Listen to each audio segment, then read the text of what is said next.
When I measured my protein, I realized I was only touching 30 to 40 grams per day, which is just halfway through my protein.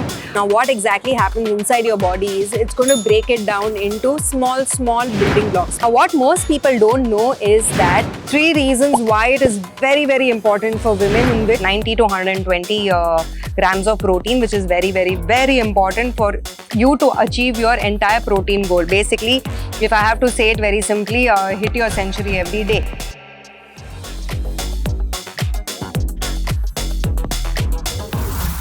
Hi. So everybody has been talking about protein. Trainers telling you that increase your protein intake. Your friends are telling you, maybe just every single reel that you're seeing on Instagram is saying that, protein is very important, and maybe even your mama has become very much particular about how much protein you're intaking. But what nobody is really talking about is why is it so important to have the right amount of protein, and especially for women, what exactly happens inside your body. There was a time when I was thinking I was just doing everything perfect. Like I was hitting the gym, I was eating my meals on time, I was on a super diet. But then when I measured my protein, I realized I was only touching 30 to 40 grams per day, which is just halfway through my protein intake that is actually required for my body. So today, like a normal conversation, I'm going to explain to you, just like how I have learned, what exactly happens inside the body when you take in protein and why is it more important than everything else that we are consuming. Let's begin.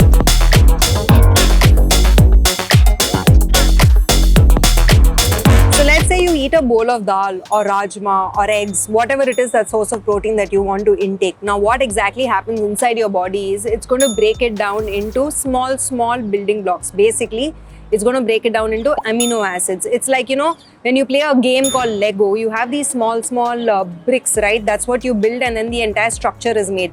So those small blocks is what is called the amino acids, and the entire structure is called the protein. So basically, your system digestion is going to break it down into all these amino acids. Now, what most people don't know is that there are 20 amino acids, out of which 11 amino acids is something that your body can produce on its own. But the remaining 9 amino acids, it cannot produce on its own, and you have to take it from everything else, that is food, from externally or from outside sources, and these are called the essential amino acids. Now, if you do not take in these 9 essential amino acids, what does the body do? It starts looking elsewhere. It starts going to your muscle tissues and starts taking the amino acids from that to be able to recover and to maintain these missing 9 essential amino acids. And that is what exactly is happening inside your body. And that is what we need to prevent. 3 reasons why it is very important for women, in which the third one is the most important. Well, I'm going to first explain about hormones. See, the female hormone, that is the estrogen level, it is that particular hormone that helps you in supporting your muscles. It helps in protecting your muscles. It helps in repairing your muscles. And this is the one which helps in responding your body to protein much better. And this is what is very important also for reducing inflammation. Now, what happens is your estrogen levels fluctuate, especially during your monthly cycles, when you touch 30s, your premenopause, your menopause, and all of that, your estrogen levels will fluctuate. And that is why whenever there is a dip of estrogen levels, what happens is having the right amount of protein intake is very important.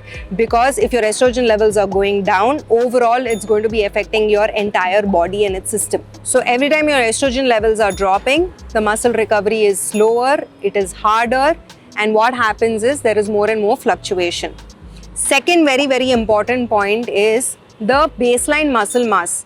Generally, if you look at women and men, women generally, like, it's natural that you have a much lower muscle mass compared to men. So your margin for error is very less, and what exactly happens is the percentage of how much your protein can vary is also very less. That is why women have to be much more careful when it comes to their protein intake. And third, what is very important is what the protein does beyond muscle. So basically, I've been talking about estrogen, right? So it's not only your estrogen, but also your progesterones, your thyroid levels, your serotonins, your dopamine, your neurotransmitters, that is your collagen, your hair growth, your skin, your immunity, your tiredness, all of this, the building block is amino acids. And now you understand that how this entire thing is like a chain. So basically, you know, there was this time when I used to think when I feel super tired, especially after 3 o'clock, 4 o'clock, I'm having crashes. And I used to wonder why is this exactly happening when I'm on such a nutritious diet and such a nice workout regime. It's only then I understood that it's the protein intake that is causing all of that. And we all just say that it's stress, it's mental stress, it's anxiety, it's work pressure, it is college pressure, whatever. But you might just understand how protein is directly and indirectly affecting your life. You know, there is one amino acid in your body which is called the leucine. This is basically the most important. It's like a signal. So what exactly happens is every time it's the leucine in your bloodstream, when you touch a particular threshold, right, the leucine slightly flips a switch. And this is what is called the muscle protein synthesis. So basically, it's like a signal telling your body that I am ready to build right now. So let's say that you take in 30 grams of protein in one particular meal. What happens is you need at least 2.5 to about 3 grams of leucine per meal, right? So I'm saying 2.5 to 3 grams of leucine per meal to flip that switch. And 2.5 to 3 grams of leucine comes from at least 30 to 35 grams of protein. So that is the whole 30-30-30 rule that I've been talking about, right? So it's only when it gets that 30 gram that the flip switching happens, and only then the muscle protein synthesis happens, which basically means that your body decides to start building. Anything below that, right? So when your leucine is going to be less than 2.5 to 3, what exactly happens is the protein that is intaken is only used for energy and it's used for your daily activities, and it is not useful for your building. So that is why muscle protein synthesis is very important. And you know, somebody even like recently asked me, what if I take 10 grams of protein 9 times? You know, that's also 90 grams of protein. But what happens is your leucine still does not flip the switch. So having 30 grams of protein per meal that is why it's so important, because that threshold value has to be crossed. So just dividing it and having 90 grams by having 10 grams in 9 times or having 5 grams in 18 times, it does not work.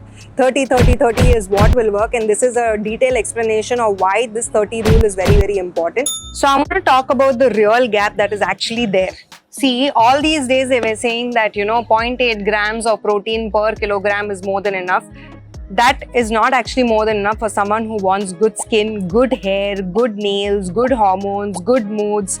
It is just not enough. I've been talking about this. The calculation is actually 1.6 grams or 2 grams of your total weight, which is close to, if you have 60 kilograms of weight, then it comes to about 90 to 120 grams of protein, which is very, very, very important for you to achieve your entire protein goal. Basically, if I have to say it very simply, hit your century every day. Now what happens is, for you to achieve this, right, let's say you're having a breakfast of say poha or idli or parantha or whatever it is that you're eating, right, that is hardly about 8 to 12 grams. So if you're going to have your Indian breakfast, your Indian lunches, what happens is by 2 p.m. you're already short of 50 to 60 grams of protein. I am not against Indian. I love Indian food, but it's just that our entire food has been constituted in a way that it is only carbohydrate centric and it is not protein centric. So now what is the solution for this, right? That's the whole point. So let's say you have taken your breakfast, lunch, dinner. You've decided that your target is 30-30-30.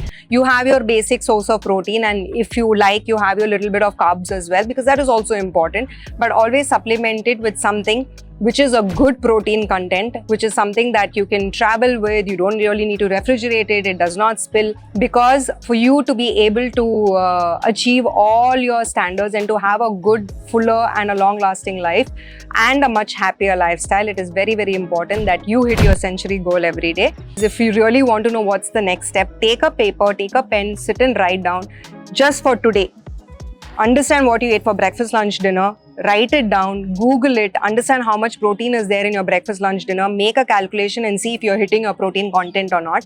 And if you're not hitting your protein content, don't forget to comment in this video. Let me know what you think. Take care, stay blessed, and let's hit our century.